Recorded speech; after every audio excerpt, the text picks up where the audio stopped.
Dans le monde d'aujourd'hui, une décision prise dans un pays peut changer l'équilibre de toute une région. La géopolitique nous rappelle une chose essentielle: l'histoire, le pouvoir et les intérêts économiques sont toujours liés. Salut tout le monde, bienvenue sur ma chaîne. Aujourd'hui, on décrypte plusieurs événements qui pourraient redessiner l'équilibre du monde. Afrique, Asie, Europe, Moyen-Orient. Des tensions montent, des alliances se testent. Et derrière chaque décision politique se cache une bataille d'influence. Installez-vous bien, on commence. Un projet immobilier israélien au Kenya fait des vagues et suscite de vives réactions. Il est présenté comme un développement économique prometteur, mais derrière cette façade se cache une histoire bien plus complexe. Pour beaucoup de Kenyans, ce projet rappelle des souvenirs douloureux de colonisation, un passé qui reste ancré dans les esprits. Cela soulève des préoccupations quant à une forme de colonisation moderne déguisée en avancée économique. Des voix s'élèvent pour dénoncer le caractère historique de ce projet et son impact potentiel sur la société kenyane.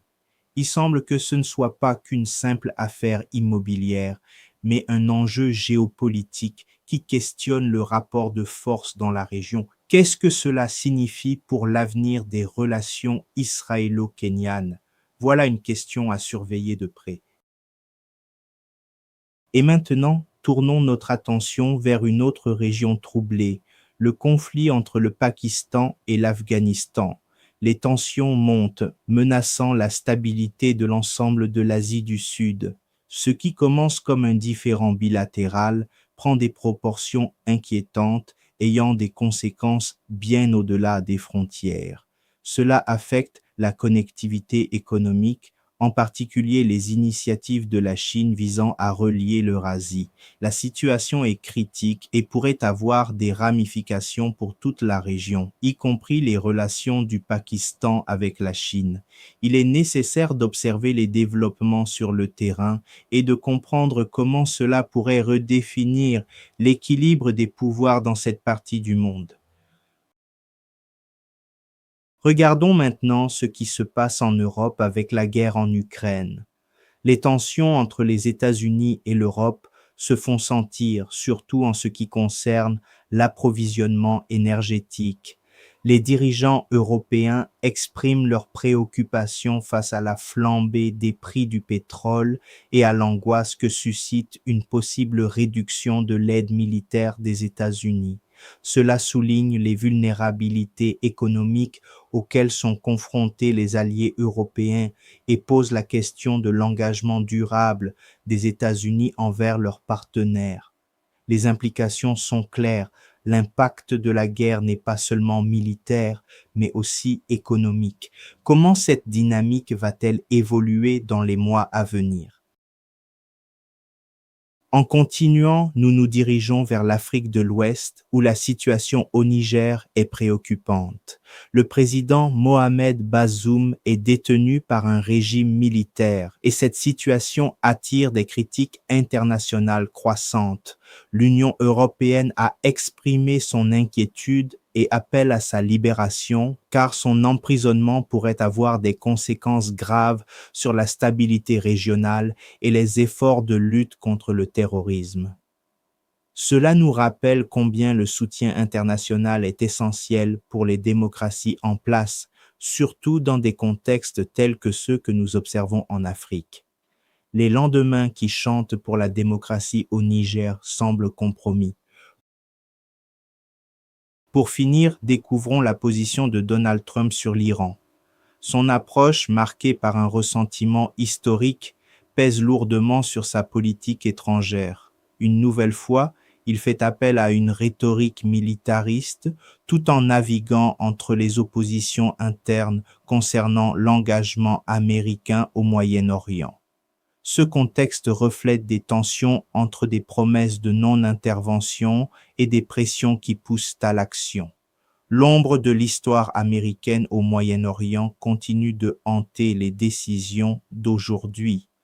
Dans quel sens cette dynamique va-t-elle évoluer à l'approche des prochaines élections américaines? Bon, on est à la moitié et il nous reste encore des développements majeurs à couvrir, alors restez là. Les implications de ces événements sont vastes et méritent une attention continue. Voyons maintenant ce que certains des meilleurs analystes ont dit sur ces événements. Ces perspectives éclairent davantage nos sujets. Par exemple, concernant le projet immobilier au Kenya, certains experts indiquent que cette initiative pourrait, à long terme, s'avérer bénéfique sur le plan économique, tandis que d'autres avertissent que la mémoire historique pourrait raviver des rivalités perturbatrices. Concernant les tensions entre le Pakistan et l'Afghanistan, plusieurs commentateurs soulignent qu'il s'agit d'un moment critique pour la connectivité en Eurasie, mettant en péril les ambitions économiques chinoises. En ce qui concerne l'Ukraine, les analystes estiment que l'Union européenne doit travailler ensemble malgré les tensions croissantes. Ce moment pourrait redéfinir leurs relations.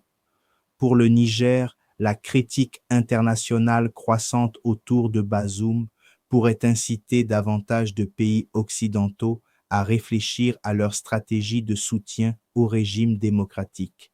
Enfin, concernant l'Iran, le discours militariste de Trump correspond à une continuité de l'approche américaine, renforçant ainsi une position qui pourrait exacerber les tensions. Dites-moi en commentaire ce que vous en pensez. Pensez-vous que ces développements dessinent un avenir plus sûr ou, au contraire, un environnement plus tendu sur la scène mondiale? Et voilà qui conclut l'épisode d'aujourd'hui de Mr. Infinity.